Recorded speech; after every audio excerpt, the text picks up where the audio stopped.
Hello, and welcome to today's lesson on parallelism. Parallelism makes you think of parallel lines, which we've learned about in math or geometry class.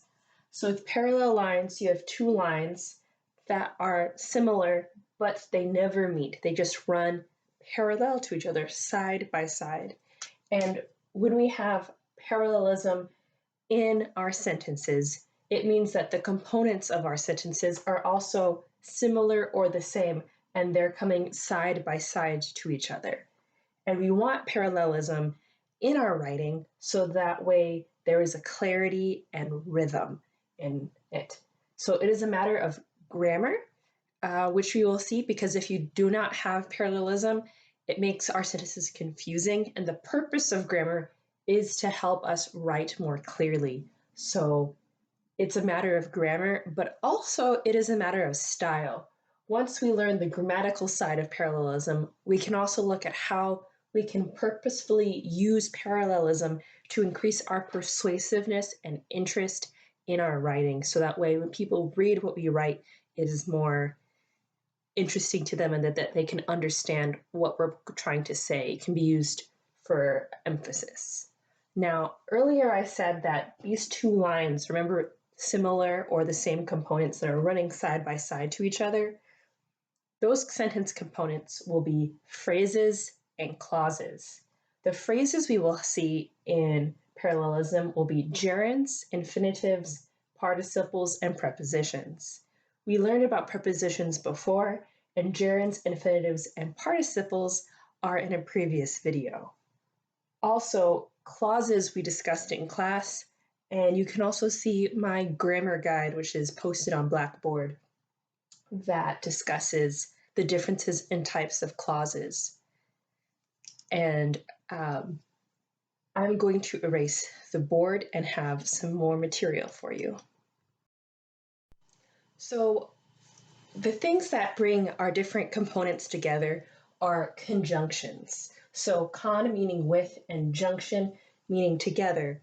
If you remember the old Schoolhouse Rock song, Conjunction Junction, what's your function? Conjunctions are words that tie things together. They are like links. And the two kinds of conjunctions that we will see used in parallelism are coordinating conjunctions and correlative ones. First, we're going to look at coordinating conjunctions, which we have seen before. Perhaps you are more familiar with another name for coordinating conjunctions, which are fanboys. So for, and, nor, but, or, yet, and so. Now, the most popular coordinating conjunction for parallelism that we will see will be and. So especially look out for when we use the word and.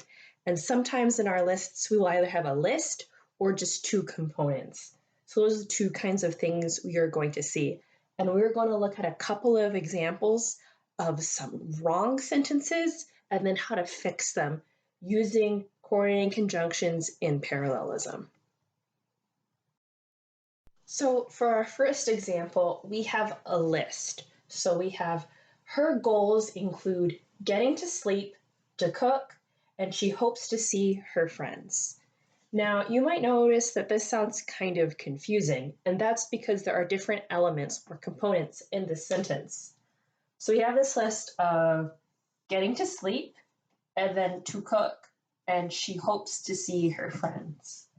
Now, our first goal is getting sleep, and we will notice this ing, and her goal includes getting sleep. So this would be a participle, I believe, or a gerund. So you can try to figure out, do you think this is a participle or is it a gerund? So think to yourself as we decide, is it a participle or a gerund? Now remember, a participle would have to be like an adverb, and a gerund acts as a noun. So if her goal includes getting to sleep, do we think that's an adjective or an adverb, or is it gerund? So Oh, you've been thinking? Have you figured it out yet? So her goals include, here we're having a list, it would be a noun, right? So we have a gerund here. And then to cook, this would be an infinitive. And then here, she hopes to see her friends. So is this a phrase or a clause? We have a subject here, and we have a verb, which means that we have a clause. So this bottom part is a clause. So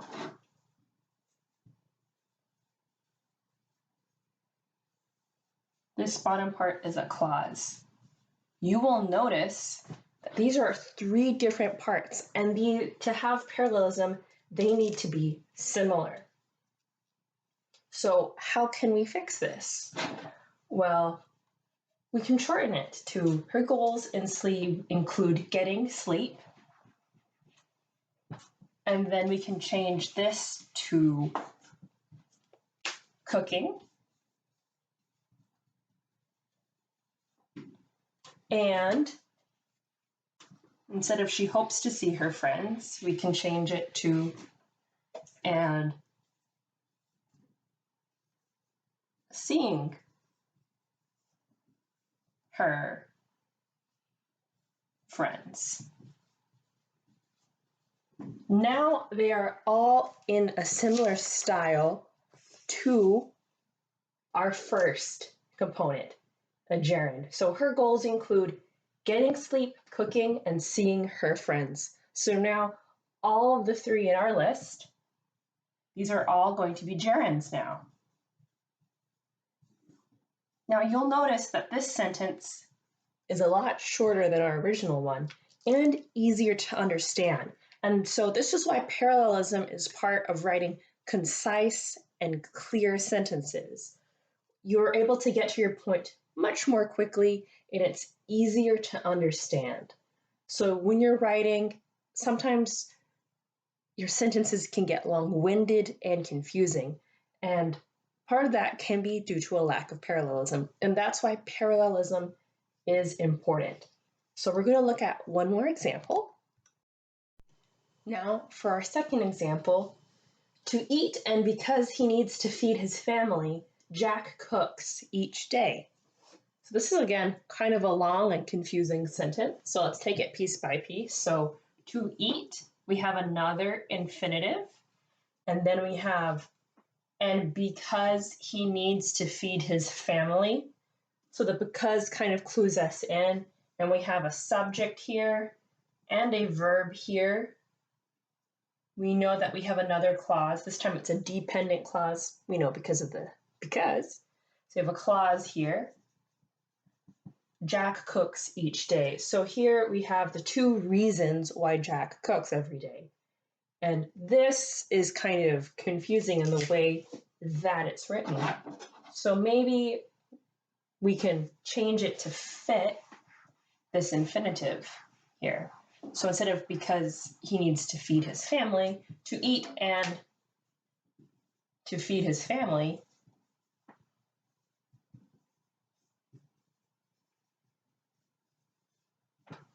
Jack cooks each day. So we can already see that that's a lot shorter, but we can do better. So another way we could fit it, or just a different way of fixing it, Jack cooks each day.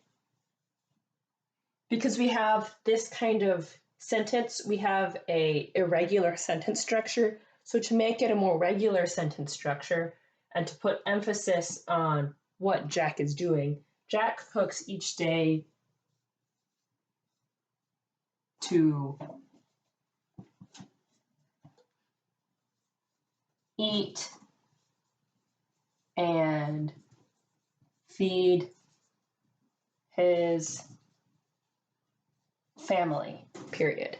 So those are 2 ways, but you notice that this one's a little bit clearer because of the way it's more of a natural way of that we would write a sentence. So this would be an even better way to rewrite our sentence. And that's why it's important to edit. Sometimes we can write something and at first it sounds good, but upon closer inspection, it doesn't quite hold up. That's why I also very highly encourage you all to read your papers out loud. When we read things out loud, we can notice when things sound weird or don't work. So this is our two examples with some coordinating conjunctions. We're going to quickly look at correlatives. So now we have correlative conjunctions. Now correlative conjunctions always come in pairs, and these probably sound rather familiar to you. We have either or, neither nor, and not only but also. So when you think of either or, we can go either to the park or to the mall. I have neither pennies nor nickels. It is not only safe, but also wise. So you see those kinds of sentences, we hear them all the time, we say them all the time. Today we're going to look especially at the not only but also correlative, because this tends to give us lots of trouble when writing sentences. Also, if you are watching this in the spring of 2020, please email me the phrase parallel phrases, and you will get bonus points on our final exam. Because a lot of you are not watching my videos, so here's some bonus points to whoever is watching this. So here are some of our examples. So the important thing to remember is that each sentence, when you have a correlative conjunction, will have two conditions. And the correlative conjunction comes before the condition. So the child is not only hungry, but tired. So our two conditions, we have the condition of hunger, or being hungry, or being tired. So those are our two conditions. So we have not only but also, or you can also sometimes just say not only but. So you have is not only hungry but tired. It's not only hungry but tired, or you can say but also tired. So we'll add that to the second one. So you see here how these correlative conjunctions are coming before our conditions. And now we have an example, our second example we have, so this one is already correct. And then our second example, we say, not only is writing essential, but also fun, which maybe you're hearing that and that sounds weird, which is good. This is wrong. So here we have our two conditions, essential and fun, and the not only but also, you see in this first part, not only is kind of separated from essential, it's not coming right before it.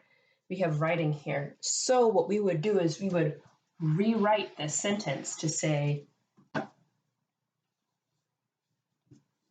writing is not only, not only essential, but also fun. So now not only and but also, our correlative conjunctions are coming right before our conditions. It's also important to remember that the but in but also is not necessarily going to have a comma before it. A lot of people want to make it a coordinating conjunction for our for a compound sentence, but here it's a correlative, not a coordinating conjunction, and it's forming a different part of the sentence. And you can see here that what follows is not another independent clause.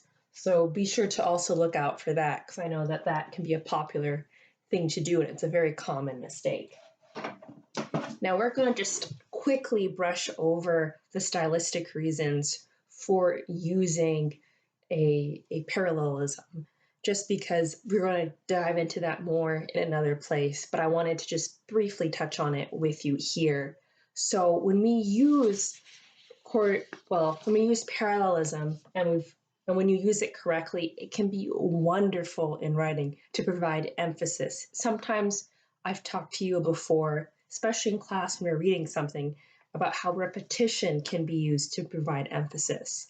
Now, repetition has to be used carefully because it's very different when you have something repetitive like the cat ran, the cat sat, like it becomes boring, but you can use repetition, particularly parallelism, to emphasize your point.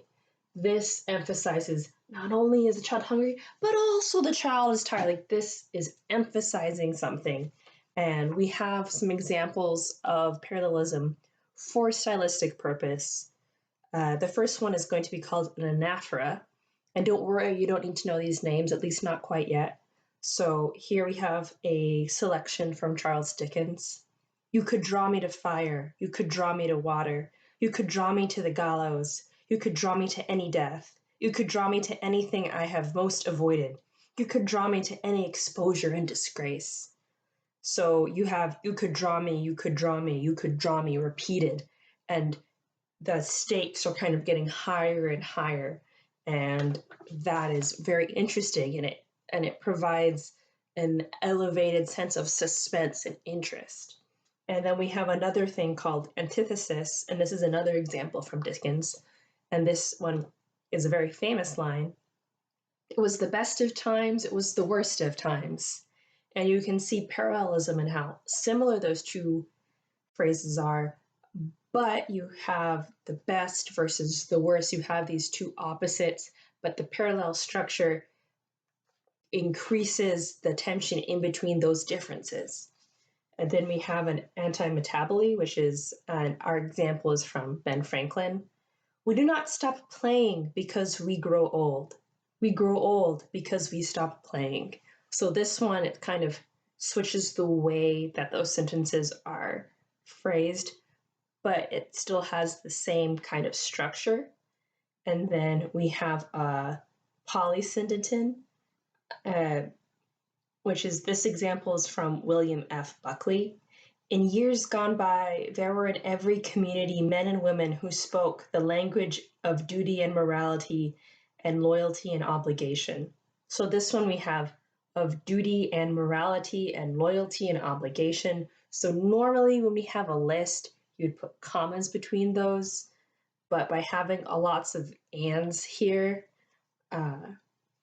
this increases our interest, like and it increases our notice of the adding of things. And if you have it without the conjunctions, that would be called an asyndeton. So you don't need to know that quite yet. That's not something that we're going to discuss, but I just wanted y'all to kind of try to kind of gain an ear for how parallelism can be used stylistically. And maybe once you have mastered it grammatically, you'll want to start trying to play with it in your writing to make your papers just shine a little extra.